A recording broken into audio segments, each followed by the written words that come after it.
إلى حضرة النبي المصطفى رسول الله صلى الله عليه وآله وسلم ولإخوانه من الأنبياء والمرسلين والملائكة والمقربين وأولياء الله الصالحين ولعلماء العاملين ولمشايخنا ولوالدنا وخصوصا لصاحب هذا الكتاب لهم منا جميعا الفاتحة. أعوذ بالله من الشيطان الرجيم. بسم الله الرحمن الرحيم. الحمد لله رب العالمين الرحمن الرحيم مالك يوم الدين إياك نعبد وإياك نستعين اهدنا الصراط المستقيم صراط الذين أنعمت عليهم غير المغضوب عليهم ولا الضالين آمين. أعوذ بالله السميع العليم من الشيطان الرجيم. بسم الله الرحمن الرحيم. السلام عليكم ورحمة الله وبركاته.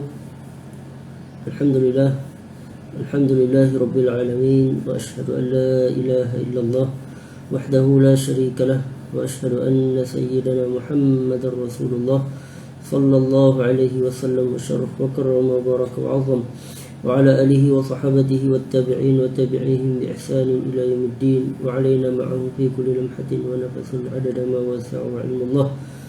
سبحانك لا علم لنا إلا ما علمتنا إنك أنت العليم الحكيم ولا حول ولا قوة إلا بالله العلي العظيم.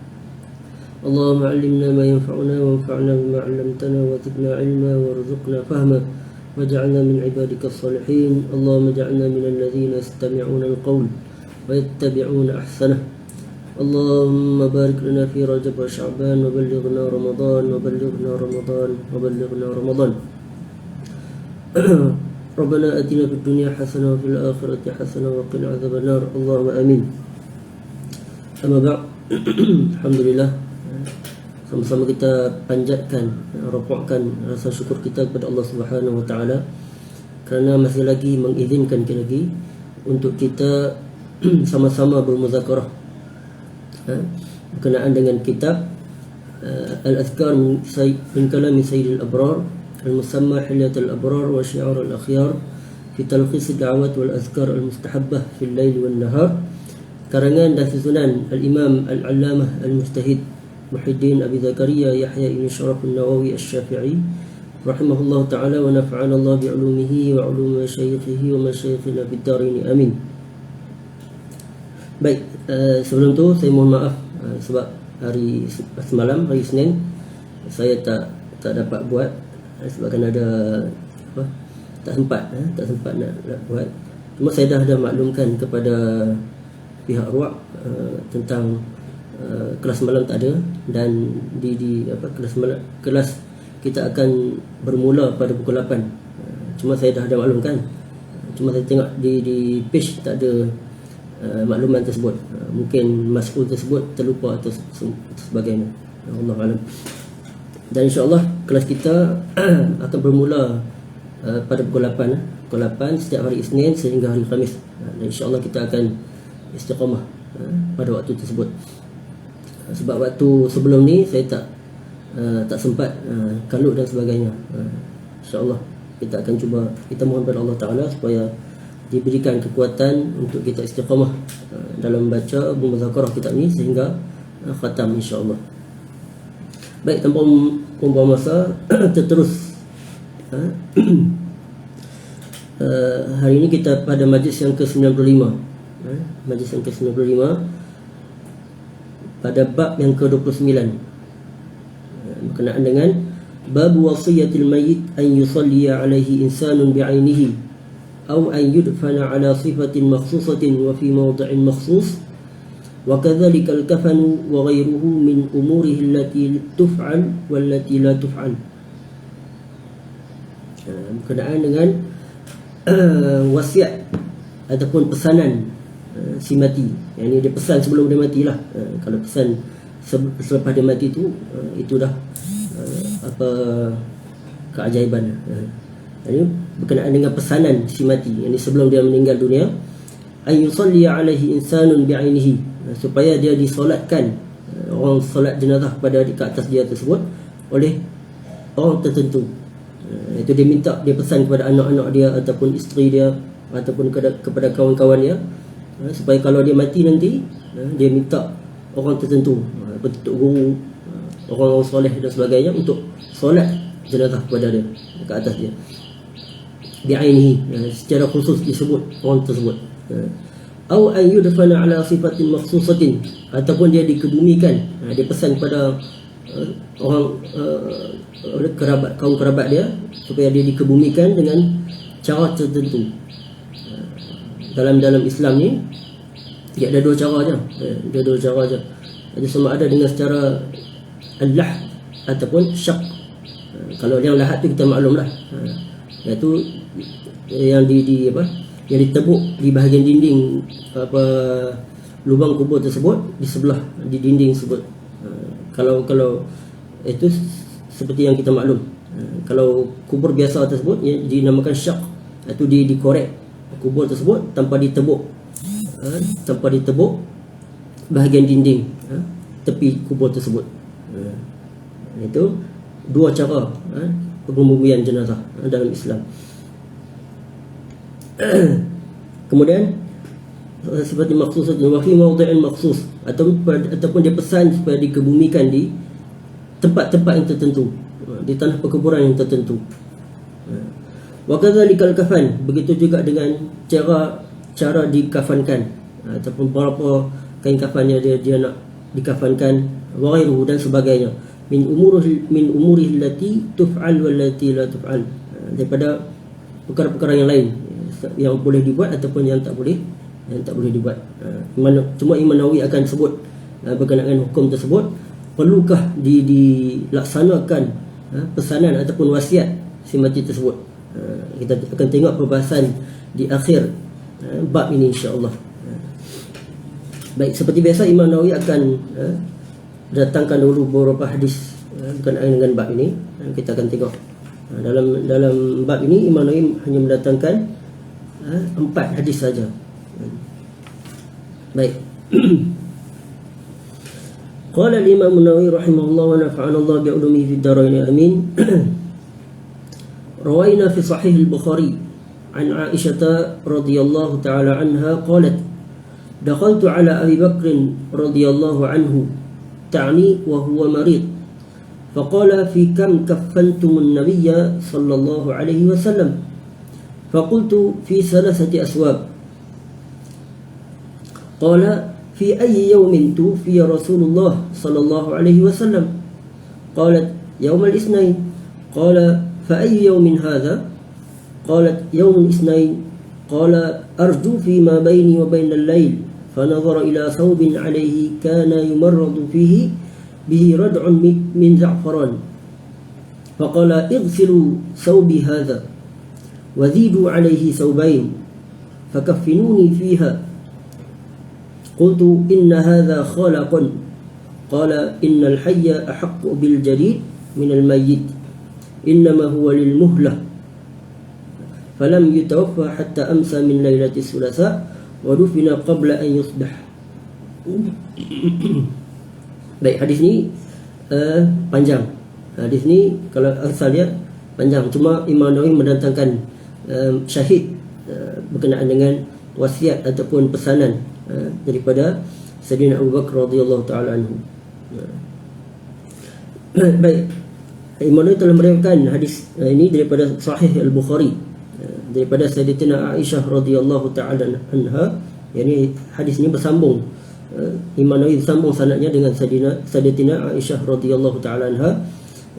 Beliau berkata, dakhaltu ala Abi Bakr radhiyallahu anhu. Ini Sayyidatina Aisyah berkata, saya telah menziarahi Abu Bakar, yakni ayah beliau, radhiyallahu taala anhu, ta'ni wa huwa marid, iaitu beliau dalam keadaan sakit. Waktu tersebut dah macam nak nazak, macam itulah, sakit. Faqala fi kam kaffantumun nabiyya sallallahu alaihi wa alihi wasallam. Kemudian setelah Sayyidatina Aisyah masuk berbual sikit, kemudian Sayyidina Abu Bakar bertanya kepada Sayyidatina Aisyah radhiyallahu anha, berapa helaikah kalian mengkafankan baginda Nabi sallallahu alaihi wasallam? Pertanyaan tersebut agak ganjil, sebab Sayyidina Abu Bakar radhiyallahu taala anhu adalah di antara sahabat yang sangat rapat dengan baginda Nabi sallallahu alaihi wasallam. Tapi kenapa beliau bertanyakan berapakah kain kafan apa yang dikafankan kepada Nabi sallallahu alaihi wasallam? Sepatutnya beliau berada suatu proses ataupun pengurusan jenazah tersebut baginda Nabi sallallahu alaihi wasallam tersebut. Imam kata para ulama kemungkinan ataupun kemungkinanlah pada waktu tersebut, waktu pengurusan jenazah baginda Nabi sallallahu alaihi wasallam ataupun itu Sayyidina Abu Bakar radhiyallahu taala anhu sangat sibuk dengan perbincangan tentang siapakah nak jadi khalifah selepas mana kewafatan baginda Nabi sallallahu alaihi wasallam. Disebabkan tersebut waktu perbincangan siapakah nak menggantikan ataupun nak menjadi khalifah selepas kewafatan baginda Nabi tersebut, maka Sayyidina Abu Bakar tak sempat untuk menghadiri pengurusan jenazah baginda Nabi sallallahu alaihi wasallam tersebut. Sebab itulah beliau bertanyakan berapa helaikah kain yang digunakan untuk mengkafankan baginda Nabi sallallahu alaihi wasallam. Kemudian faqultu fi salasati aswab. Kemudian Sayyidatina Aisyah radhiyallahu anha menjawab, iaitu sebanyak 3 helai, 3 helai kain. Qala fi ayyi yawmin tufiya Rasulullah sallallahu alaihi wasallam. Kemudian Sayyidina Abu Bakar bertanya lagi, berapa ataupun pada hari apakah baginda Nabi sallallahu alaihi wasallam wafat? Pertanyaan tersebut juga agak pelik, sebab mungkin sudah lama, dan sebabkan itulah Sayyidina Abu Bakar pun terlupa.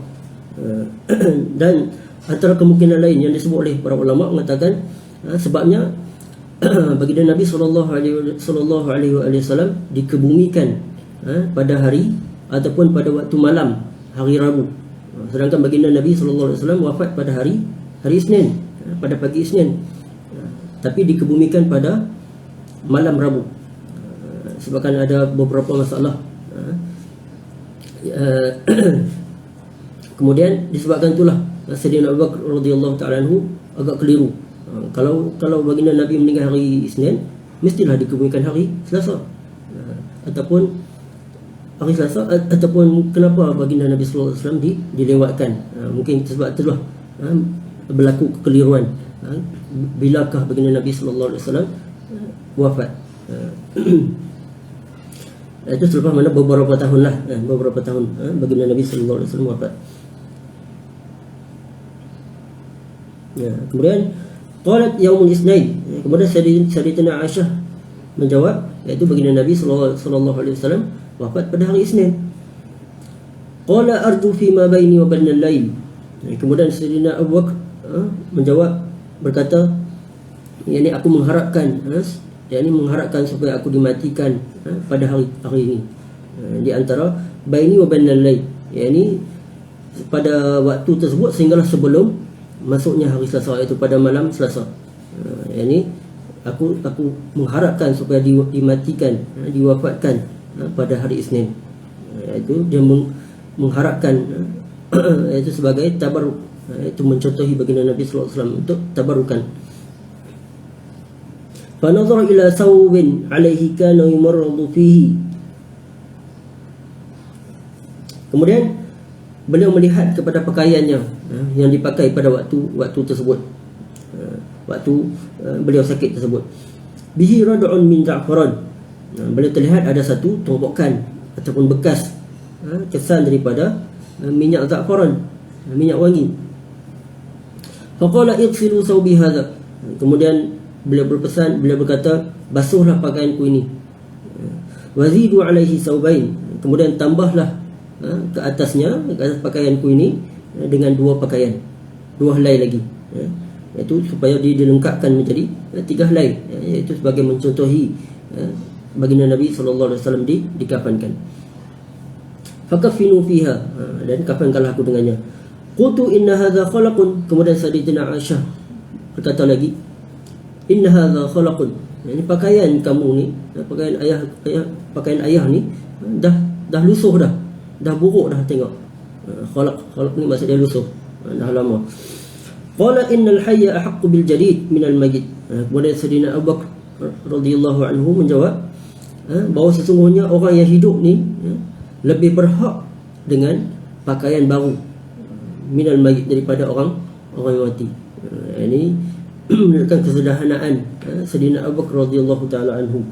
Kata tak perlu dah orang mati ni tak perlu dah pakaian elok-elok, pakaian cantik-cantik, cukup memadai dengan pakaian yang sedia ada. Maksudnya Sayyidatina Aisyah radhiyallahu anha nak menggantikan pakaian yang elok-elok, yang cantik. Innama huwa lil muhlah. Kata Sayyidina Abu Bakar radhiyallahu anhu lagi, adapun pakaian untuk si mati ni adalah untuk lil muhlah, untuk muhlah ni untuk menahan ataupun menampung daripada cecair ataupun lebih dikenali sebagai nanah lah, nanah yang keluar daripada kotoran yang keluar daripada si mati. Falam yutawaffa hatta amsa min lailatis sulasa. Kemudian Sayyidina Abu Bakar radhiyallahu anhu tidak ataupun dimatikan ataupun diwafatkan, Allah Taala mewafatkannya hatta amsa min lailatis sulasa, iaitu sehinggalah keesokan harinya, iaitu beliau tidak meninggal pada hari Isnin, tapi beliau diwafatkan oleh Allah pada hari Selasa, pada waktu malam. Wadufina qabla an yusbih, dan dikebumikan sebelum pagi, sebelum waktu subuh. Baik, itu tunjukkan beberapa pesanan ataupun wasiat oleh Sayyidina Abu Bakar radhiyallahu taala anhu. Jelas. Qultu qawluha rad'un bi fathir ra' wa iskanid dal wal bil 'ain al muhmalat wa huwa al asar. Yang dimaksudkan kata Imam Nawawi, yang dimaksudkan dengan rad'un min za'faran tersebut adalah asar, yakni kesan daripada minyak wangi za'faran, ataupun kita lebih tumpukan daripada minyak za'faran. Wa qawluhu lil muhlah, boleh dibaca tiga wajah ataupun tiga bacaan, sama dengan lil muhlah, lil mahlah ataupun lil mihlah. Itu difathahkan mim ataupun didhammahkan ataupun dikasrahkan. Ruya bi dhammil mim wa fathiha wa kasriha salasul lughat, yani tiga bacaan. Wal ha sakinah wa huwa sadid alladhi yatahallalu min badal mayyit, iaitu nanah yang keluar daripada badan si mati, ataupun cecair kotor lah, cecair kotor yang keluar daripada si mati. Baik, jelas. Hadis yang berikutnya, qala wa rawaina fi sahih al-Bukhari anna Umar bin Al-Khattab radhiyallahu anhu qala lamma juriha idza ana qubidtu fahmiluni thumma sallim wa qul yasta'dhinu Umar fa in adhinat li ya'ni Aisyah fa adkhiluni wa in raddatni rudduni ila maqabiril muslimin. Dan hadis yang berikutnya Imam Nawawi meriwayatkan daripada Sahih Bukhari. Hadis ini juga asalnya panjang, tapi Imam Nawawi meringkaskan, iaitu mendatangkan syahid supaya disesuaikan munasabah dengan bab ini. Jadi berkenaan dengan wasiat daripada Sayyidina Umar radhiyallahu taala anhu. Anna Umar bin Al-Khattab radhiyallahu anhu qala lamma juriha.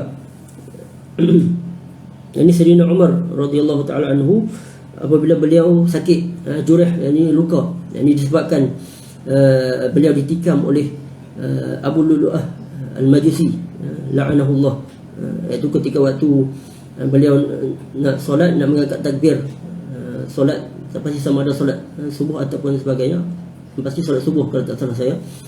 Setelah mana beliau membetulkan saf, kemudian beliau nak mengangkat takbir, waktu tersebutlah beliau ditikam oleh Abu Lu'lu'ah Al-Majusi la'anahullah.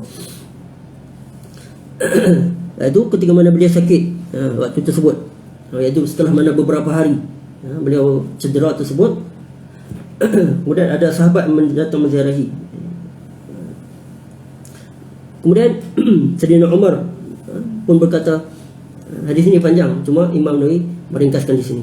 Idza ana qubittu fahmiluni, Kalau tak salah saya, beliau berpesan kepada anak beliau, ini Sayyidina Abdullah ibn Umar radhiyallahu anhu, dan beberapa orang sahabat yang ada pada waktu tersebut.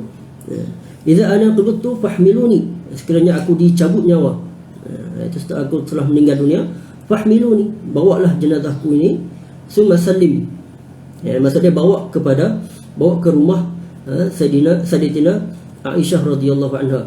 Ada hadis yang matan yang sebelum itu tersebut yang ada menyebut, iaitu sebagai pesan untuk pergi ke rumah Sayyidatina Aisyah, tanyakan, boleh tak kalau aku meninggal dunia, kalau Sayyidina Umar, ataupun waktu sebut dia jangan sebut kata khalifah, dia sebut kata, boleh tak kalau Umar bin Khattab, kalau beliau meninggal nak dikebumikan di sini. Ini bersebelahan dengan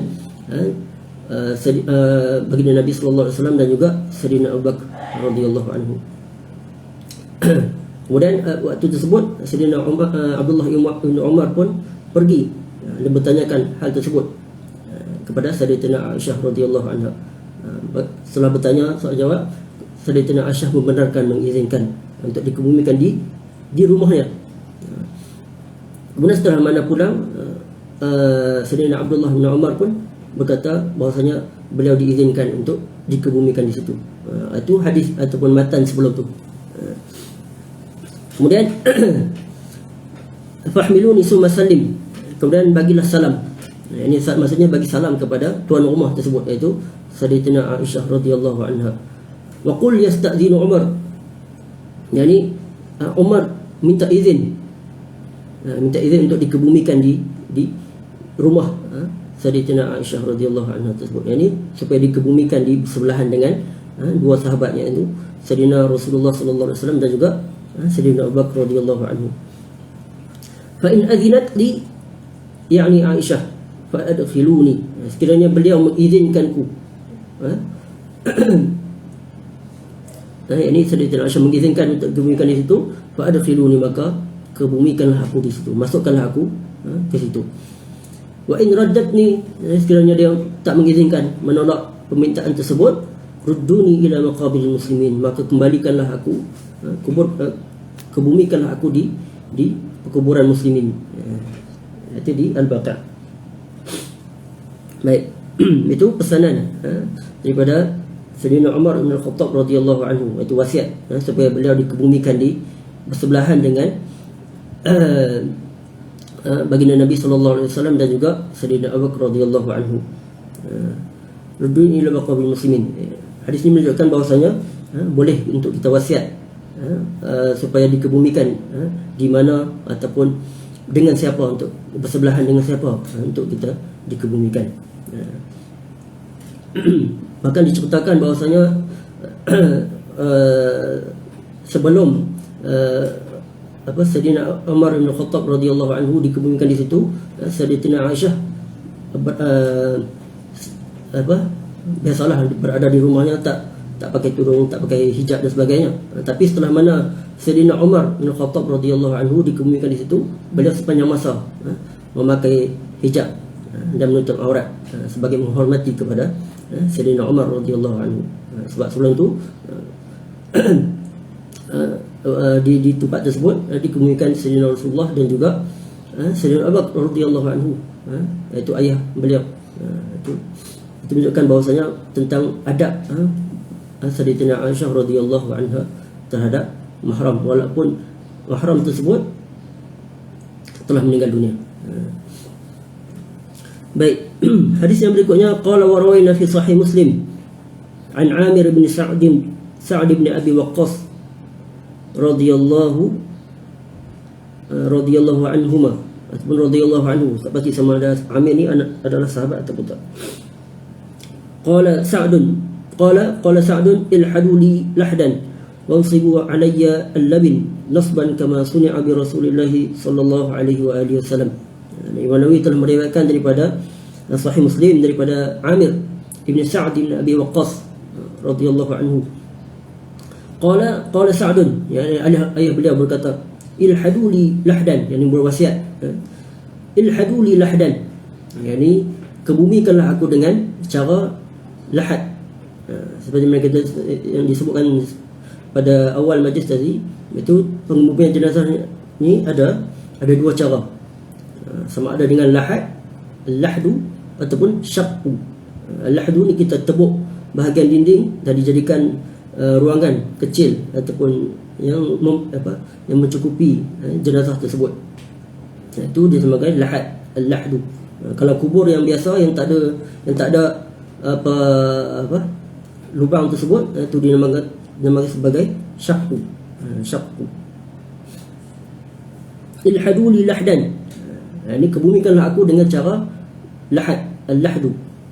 Wansibu alayya labin nasban kama suni'a bi Rasulillah sallallahu alaihi wasallam, dan letakkanlah labin.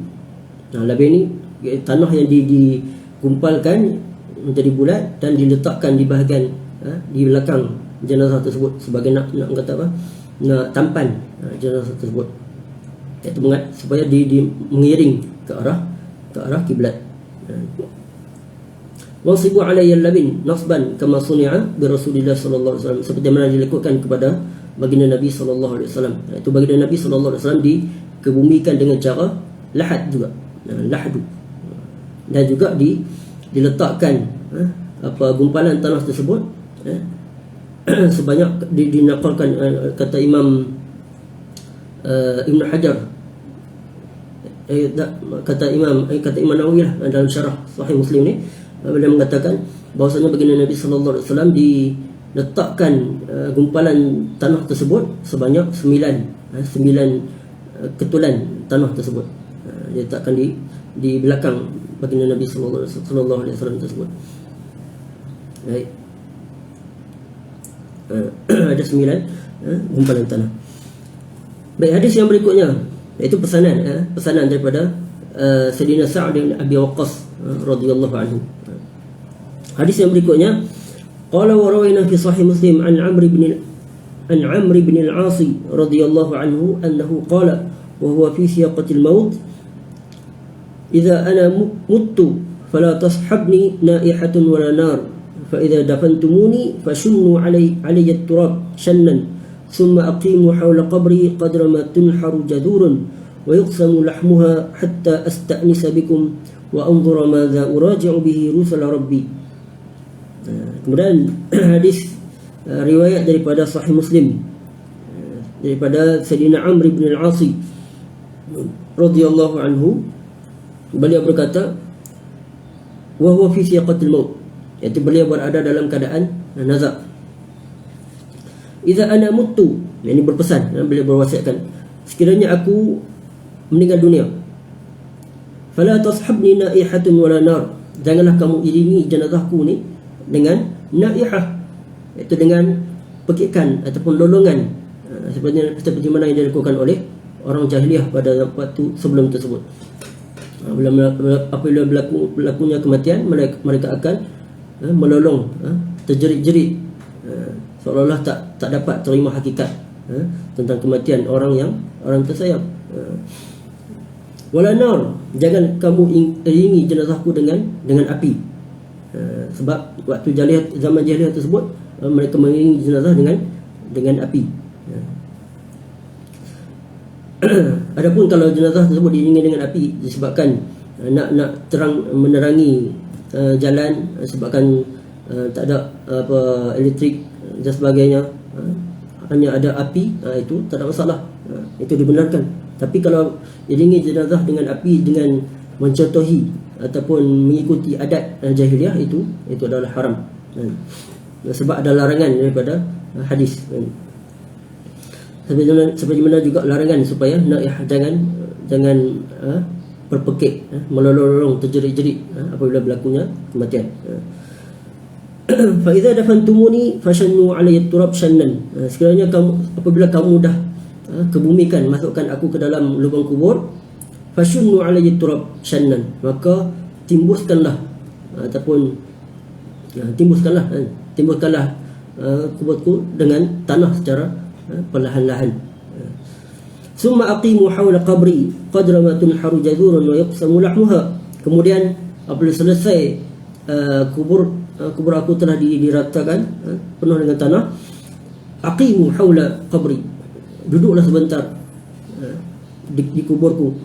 Qadramatun harujaturun, sekadar tempoh unta disembelih. Wa yuqsamu lahmuha, dan dibahagi-bahagikan dagingnya. Iaitu kadar waktu tersebut, itu sekitar dalam 30 minit ke hingga 45 minit ataupun sejam. Itu adat atau kadar waktu tersebut, kadar untuk seperti mana diwasakan untuk duduk seketika, untuk membaca Al-Quran, untuk mendoakan kepada si mati dan sebagainya, dan tarqin juga. Hatta asta'nisa bikum, sehinggalah aku dapat bermesra dengan kalian. Itu dalil menunjukkan bahwasanya orang yang telah meninggal dunia dapat mendengar apa yang berlaku di luar kubur tersebut. Wa anzura madza uraji'u bihi rusul rabbi, dan aku dapat melihat ataupun murajaah, disebabkan dengan talqin tersebut aku dapat murajaah apa yang akan dipertanyakan oleh rusul rabbi. Rusul rabbi ini adalah malaikat Munkar dan Nakir yang akan datang menyoal di dalam kubur. Itu pesanan daripada ataupun wasiat daripada Sayyidina Amr bin al-Asi radhiyallahu anhu.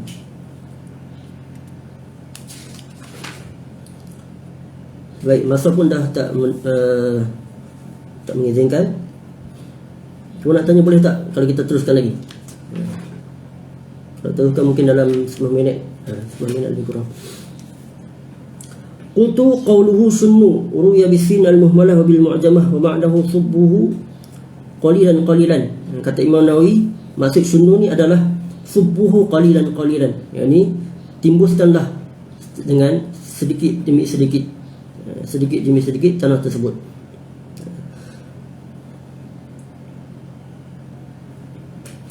Qala wa rawayna fi hadzal ma'na hadis Hudzaifah al-mutaqaddim fi bab i'lam ashabil mayyit bi mautihi wa ghairu dhalik min al-ahadits wa fi ma dzakarnahu kifayatun billahi taufiq.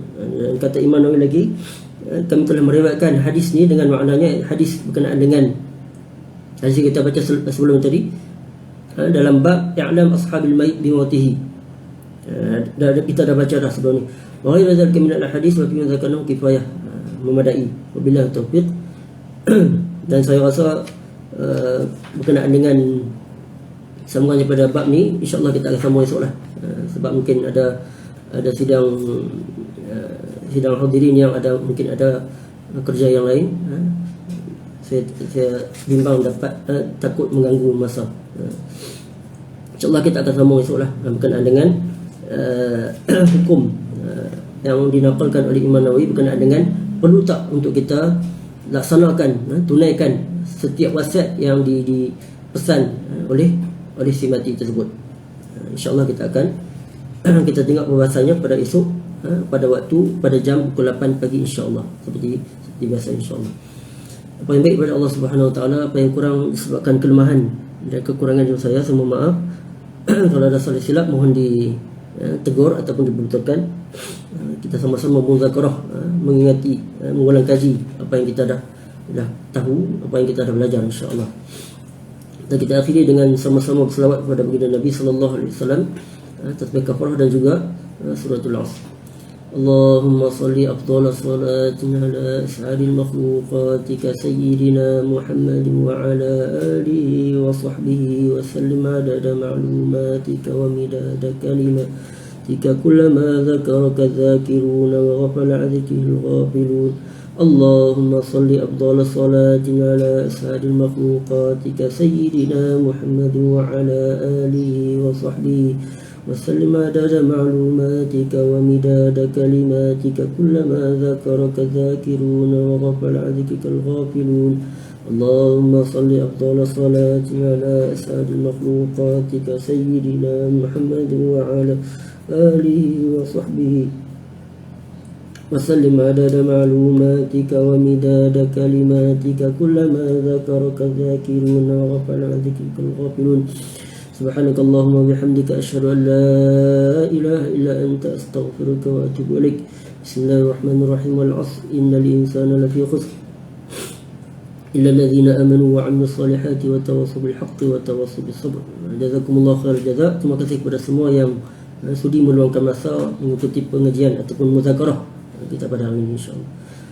Mudah-mudahan sentiasa kita semua dalam sentiasa dalam rahmat dan kasih sayang Allah Subhanahu wa taala. Assalamualaikum warahmatullahi wabarakatuh.